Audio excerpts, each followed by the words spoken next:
kalau menurut definisi LGBT itu kan sesama Bahwa jenis gitu ya. Kodrat manusia, fitrah manusia memang tempatnya salah dan dosa. Artinya sesuatu yang ternyata kita memang bukan murni, bukan suci gitu ya. Mereka itu butuh pertolongan. Butuh diterapi, butuh dikembalikan lagi kepada fitrahnya tadi itu. Entah itu secara fisik maupun secara kejiwaan. Secara fisik.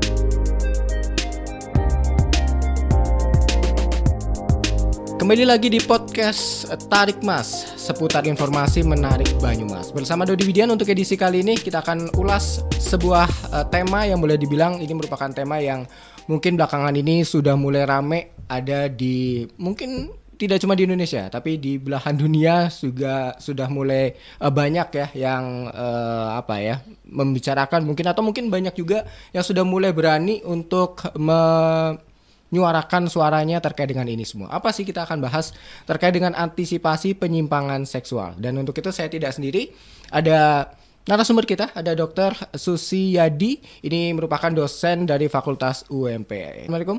Waalaikumsalam Mas Dodi. Betul. Oke, ini terkait dengan penyimpangan seksual ya. Mungkin termasuk LGBT pun masuk ke dalam penyimpangan seksual.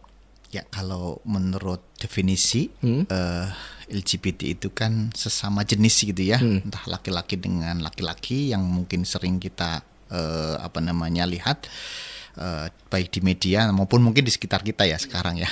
Atau mungkin sebagian kecil mungkin ada juga yang yang wanita dengan wanita atau perempuan dengan perempuan. Okay. Itu termasuk di dalamnya ya. Kalau kata penyimpangan sendiri berarti kan menyimpang, berarti kan artinya kalau kita kan mengenal seksualitas kan ada dua. Oke. Seksualitas itu laki-laki, perempuan, jantan, betina. Jadi ya dua itu. Sementara kalau bukan di antara dua itu, kalau dari definisi penyimpangan tadi itu ya kita anggap menjadi kondisi yang tidak sesuai dengan seksual kita. Oke. Nah, ini kalau kita berbicara terkait dengan seksualitas sendiri kan ini sifatnya sangat pribadi. Dan apakah ini memang memiliki dampak yang berbahaya untuk mungkin diri sendiri atau lingkungan sosial? Karena ini sifatnya kan pribadi sekali gitu. Jelas berbahaya ya, bahwa sebuah komunitas negara itu kan dibangun juga atas masing-masing individu. Bahkan kalau kita lihat ada beberapa ungkapan yang memang diyakini ya, negara itu runtuh manakala misalnya pemudanya bobrok. Negara itu runtuh manakala seorang ibunya, ibu-ibu yang ada di dalam negara itu ya, itu juga bobrok.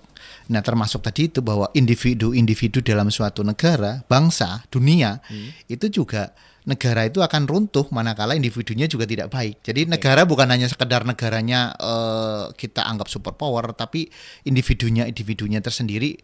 Dan individu kalau 1-2 mungkin tidak akan berdampak kentara, tapi kalau individunya banyak kan jadi suatu komunitas yang akhirnya berdampak tidak baik. Ya, contoh yang paling sederhana kalau dalam agama Islam ya, agama yang saya yakini, kisah Nabi Lot. Dulu ada kaum Sodom yang diceritakan atau dikisahkan bahwa kaumnya itu mempunyai kebiasaan yang menyimpang. Dalam hal ini adalah melakukan hubungan seksual laki-laki dengan laki-laki, yang akhirnya kita mengenal istilah sodomi sekarang. Jadi melakukan hubungan laki-laki dengan laki-laki melalui dubur salah satunya waktu itu ya. Itu saja sudah menimbulkan dampak yang jelas, diberikan hukuman langsung oleh Tuhan ya, oleh Allah, dimusnahkan ataupun dihancurkan, dihilangkan gitu ya. Itu salah satu contoh. Tapi artinya kita kembali lagi ke kehidupan kita tadi, itu tentu dampaknya bukan hanya ke pribadi tadi. Kalau masalah seksualitas itu adalah masalah pribadi, betul. Tapi bahwa ingatlah bahwa kita itu punya peran untuk kita membuat kehidupan di masyarakat kita, di negara kita itu akan menjadi baik atau tidak, kan kita punya peran. Begitu Mas Dodi. Dan kisah tersebut juga tampaknya difilmkan dalam sebuah film Pompeii kalau tidak salah. Ya, memang mungkin salah satu inspirasinya dari kisah yang memang dikisahkan dalam kitab suci ya. Yang waktu di Pompeii itu kan gunung Pompai meletus ya, semua manusia yang di negara itu yang dianggap melakukan ya komunitas itu kan masyarakat bahkan tidak pandang bulu gitu ya, meninggal diberikan azab lah istilahnya seperti itu, hukuman dari Tuhan. Begitu. Nah, kalau kita kembali lagi berbicara terkait dengan seksualitas sendiri, ini kan boleh dibilang setiap makhluk hidup memilikinya dan boleh dibilang seperti hanya insting ya untuk bisa bertahan hidup gitu, untuk bisa memperbanyak keturunannya. Tapi kalau penyimpangan seksual ini memang bisa muncul karena apa? Apakah karena sakit mungkin atau kebiasaan, trauma gitu? Iya.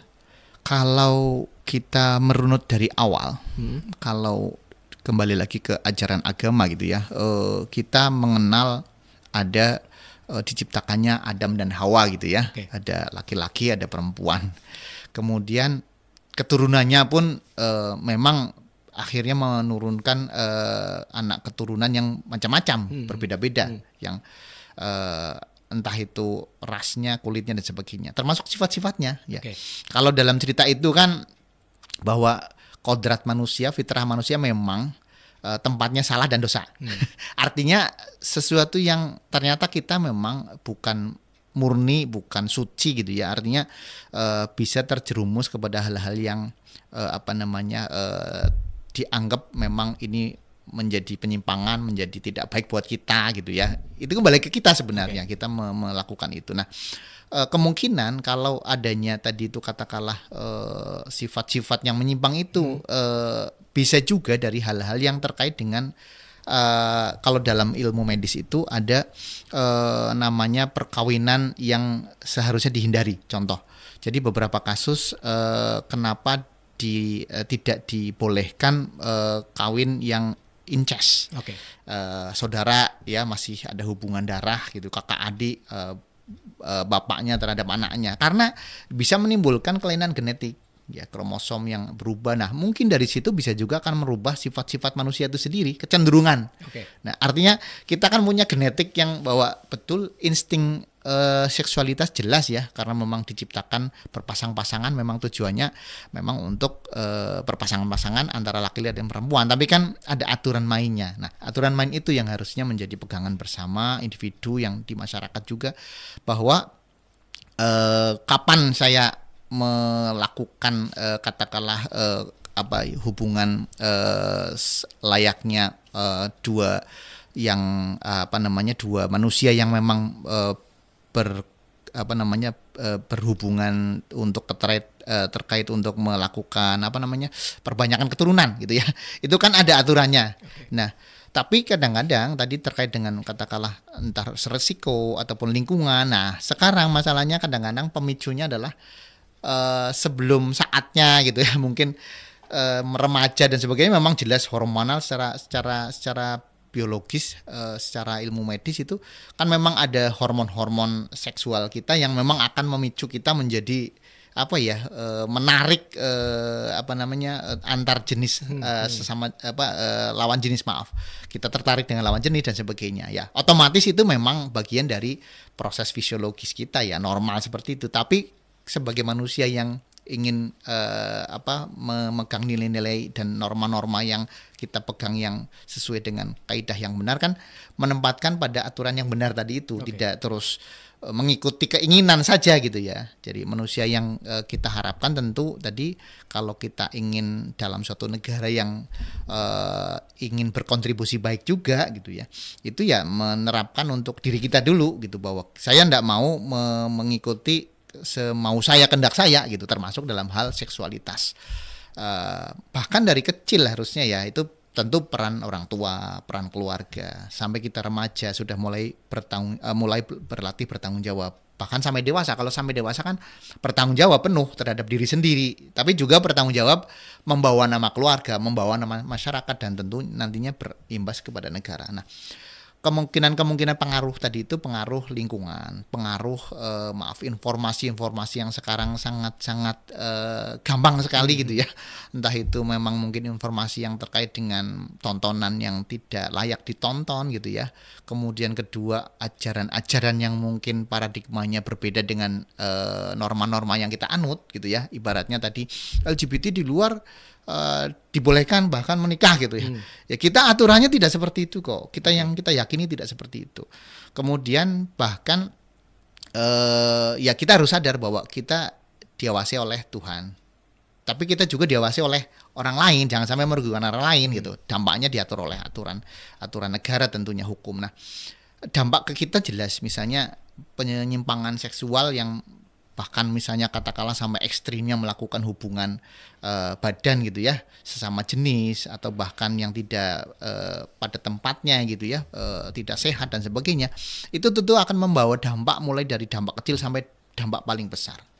Dampak paling besar ya tentu mengundang murka Tuhan ya, baik di dunia maupun di akhirat. Dampak yang kecil ya bisa menimbulkan penyakit. Bahkan penyakit bukannya nggak hanya fisik, tapi penyakit itu bisa juga, nah ini bahwa penyimpangan perilaku ataupun penyimpangan seksual sebenarnya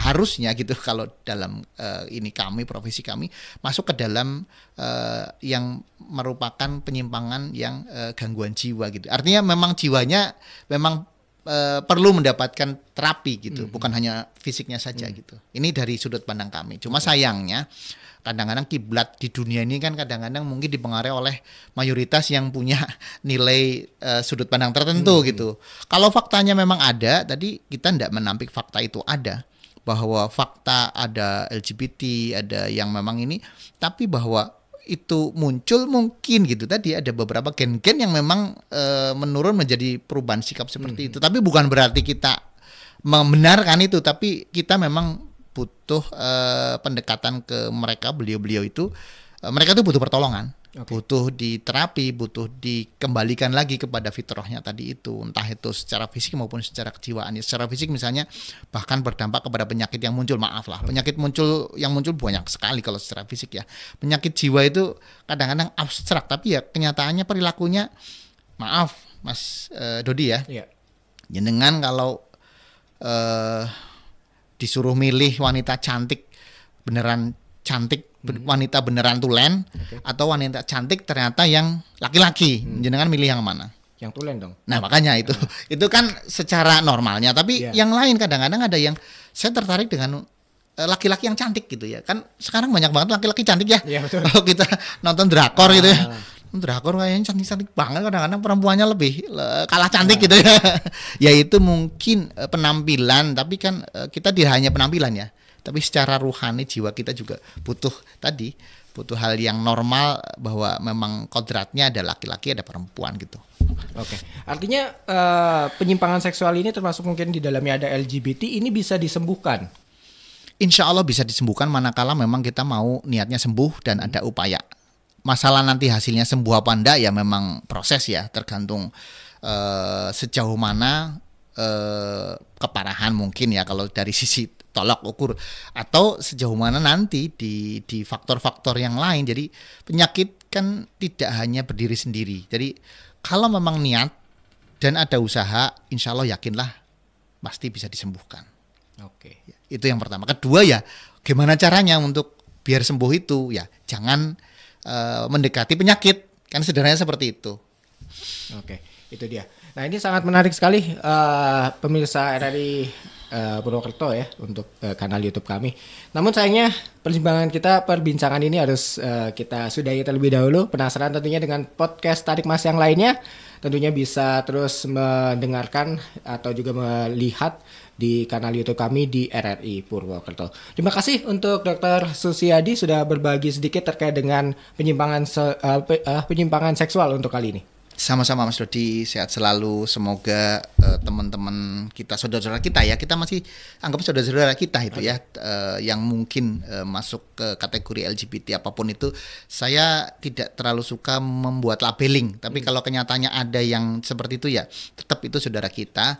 Cuma mereka memang butuh uluran tangan kita untuk dibantu untuk semoga menjadi kembali yang memang sesuai dengan fitrahnya gitu ya, bukan laki-laki sama laki-laki senang gitu. Terima kasih sama-sama atas waktunya dan kesempatannya.